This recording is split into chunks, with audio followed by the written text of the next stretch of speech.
Hello বন্ধুরা, কেমন আছো সবাই? চলে এসেছি আর একটা দুর্দান্ত চিকেন কারি রেসিপি নিয়ে। হ্যাঁ, এটা একটু অন্যরকম হতে চলেছে, তো দেখতে থাকো।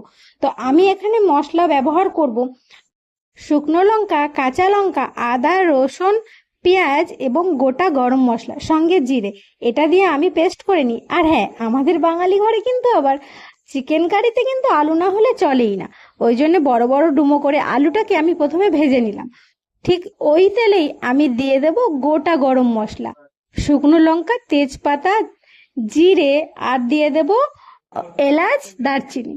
তো চলো, তার মধ্যে পেঁয়াজ আর টমেটো দিয়ে আমি এটাকে খুব ভালো করে ভেজে নেব, যাতে তাড়াতাড়ি নরম হয়। ঠিক তার জন্য আমি এর মধ্যে দিয়ে দেব লবণ আর হলুদ। আর হ্যাঁ, এটা দিয়ে একটুখানি ভাজার পরে আমি কিন্তু এর মধ্যে দিয়ে দেবো সেই বাটা মশলাটা।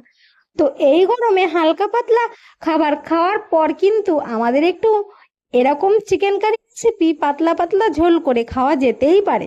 তো চলো, আজকে দেখো, কথা বলতে বলতে আমার মাংসটা কিন্তু প্রায় কষানো হয়েই গেল। তো এর মধ্যে আমি কিন্তু দিয়ে দেবো, হ্যাঁ, আমাদের গাছেরই সজিনা ডাঁটা। তো এটা দেওয়ার পরে আমি আলুগুলো দিয়ে খুব ভালো করে কষিয়ে নিয়ে আমি কিন্তু এর মধ্যে দিয়ে দেবো পরিমাণ মতো জল।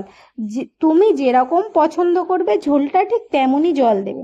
আমাদের এখানে কিন্তু হালকা পাতলা করব বলেই কিন্তু আমি একদম ঝোলটা একটু বেশিই রেখেছি। দেখো, কথা বলতে বলতে আমার চিকেন কারি কিন্তু একদম কমপ্লিট। তো তোমাদের কেমন লাগলো অবশ্যই কমেন্ট